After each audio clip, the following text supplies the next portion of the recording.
What's up, guys? Your boys, 20K13. Gonna give you guys a 4 ups and 4 downs from last night's WWE SmackDown, June 25th. This comes from WhatCulture.com. This week's SmackDown follows the story from Raw of the Authority working together again. The WWE Champion Seth Rollins dominated Brock Lesnar on Raw thanks to the help of Kane, Jody Mercury, and Jamie Noble, who sided with Rollins after weeks of not supporting him due to his selfish attitude. Noble paid a price for it on Raw because he suffered 3 broken ribs when Lesnar gave him a shoulder tackle into the barricade at ringside. On SmackDown, they mentioned his injury during the show opening promo, and Rollins dedicated this week's SmackDown to Noble. At one point, Rollins even made an error saying last night when talking about visiting Noble in the hospital when it should have been Monday night. There were a minor change on commentary this week since Jimmy Uso joined Tom Phillips and Jerry Lawler. Poor Jimmy had nothing to do since his brother Jay had shoulder surgery, so WWE put him out there to replace Byron Saxton, who has been on Raw. Jimmy was wearing his ring gear and face paint for commentary, which is pretty ridiculous considering he was just there to talk. Here are the matches that took place on this week's show. Sheamus defeats Dolph Ziggler by pinfall. Alicia Fox defeats Naomi by pinfall. Ryback defeats Kane by disqualification due to Big Show interference. The Primetime Players and Lucha Dragon defeat New Day and Bo Dallas by pinfall. Seth Rollins defeats Dean Ambrose by pinfall. Here are the ups and downs for this week's SmackDown. Number 4. Promo set up main event is a tired formula that needs to stop. This is a down because WWE is unable to think of new ways to set up matches on a show, like we see nearly every week on Raw and SmackDown. The show began with a promo that summarized everything from Raw and then led to matches being made. It's not like Rollins is a bad talker. The problem is when you watch the show, it's hard to pay attention to what's being said because it all feels so repetitive since we see the same thing nearly every week. Why can't SmackDown start with a match to make it different from Raw? That would be so refreshing to see. It also wouldn't be a bad idea to advertise the actual main event instead of always setting it up during the show, because a match like Rollins vs. Ambrose might have appeal to viewers that don't normally watch this show. The main event wasn't bad at all. More on that in the top up section. But the way it was set up felt like a repeat and is an example of how hard it is to get excited about anything that happened on SmackDown. Number 3. Replays of other shows continue to make SmackDown look weak. Hey, Nook fans, here's John Cena. He's not on this show because he's too good to waste his time on it. But here's a video recap of him that is longer than some other matches on this show. That's what it feels like when SmackDown is full of replays. SmackDown should be seen as this really important show that people should tune into every single week to see something great happen. Instead, if you sit through the whole show, you might doze off at times due to all the replays they have of other things. Now that Tough Enough is back, they felt the need to replay the guy eliminated from the first show by showing clips of what the judges said to him. Boring. There was a 4-minute recap of John Cena's issue with Kevin Owens. Neither guy was on this show, so apparently they felt the need to recap things that happened in the last few weeks as well. Guess what, WWE? Nearly everybody that watches SmackDown has already watched Raw because they know that the important and SmackDown is a show that doesn't matter. If you keep wasting time with recap of other shows, you are going to keep losing viewers on this show. Number 2. Rusev to Lana. I will kiss you the right way. The misadventure of Rusev, the injured foreigner, has been mentioned in this space for several weeks now. Every time he's on TV, he is made to look like a total fool. As a viewer, you almost have to feel sorry for the guy that they are booking him this way. During the Sheamus Ziggler match, Rusev was on his crutches and told the lovely Lana that I will kiss you the right way. Keep in mind that in the year or so that they were together screen, they never kissed, and it was only mentioned that they were an on-screen couple after they had split. They are a couple in real life, for what it's worth. Following Ziggler's loss to Sheamus, Rusev was shown backstage yelling at a guy after he asked if he liked Lana. Then Summer Rae showed up, told him Lana wasn't worth it, played with her hair, and left because apparently she interested in Rusev. This is not the way he should be booked as a strong heel. Please take him off TV while he's dealing with this injury because it's going to do more harm than good for his career. How long until he in a foreigner comedy tag team like Carlisle was? 6 months?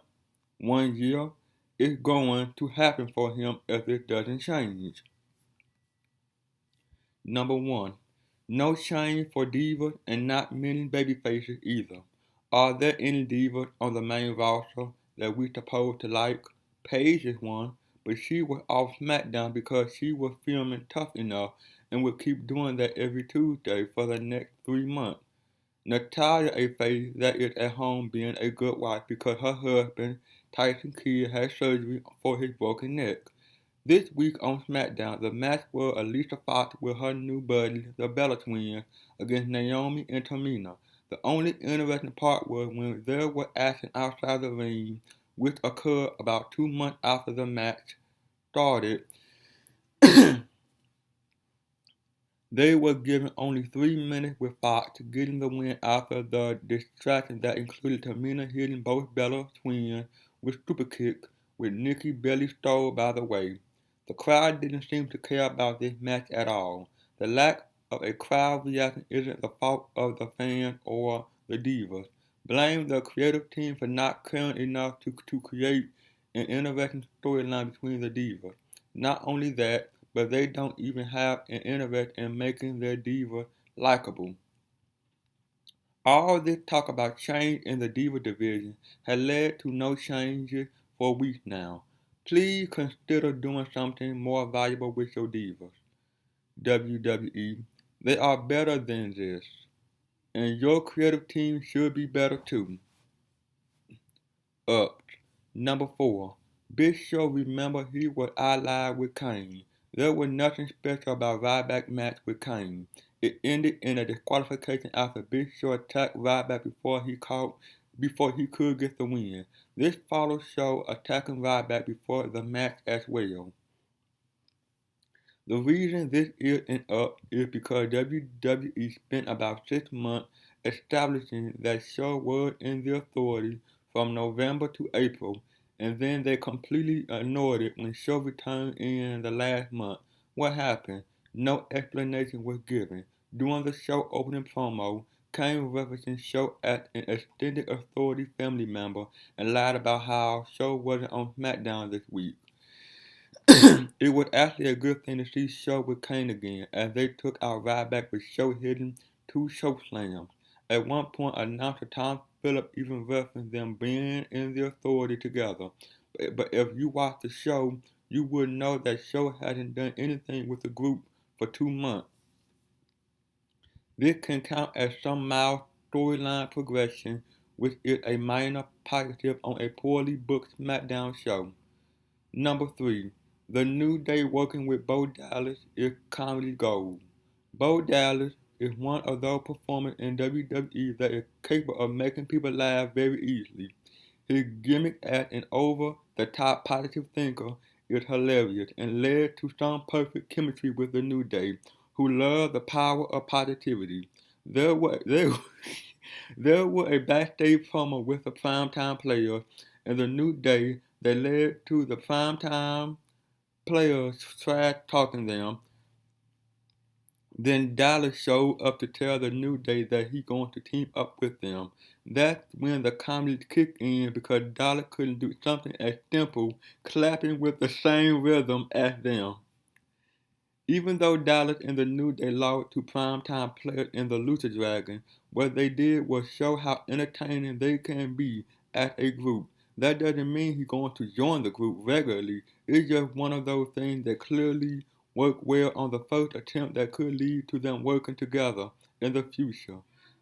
Their post-SmackDown interaction on WWE.com was also hilarious, with Dallas failing to get the clapping rhythm and then saying "Bo leave" when he when he left, as if he was saying Bo is leaving just before departing.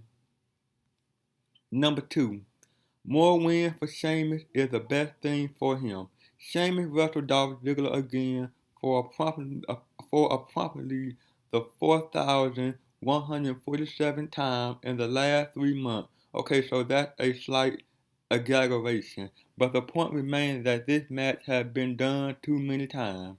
They had a very competitive match that went about 10 minutes that featured a distraction by Rusev walking out to Arena to tell Lana to go back with him.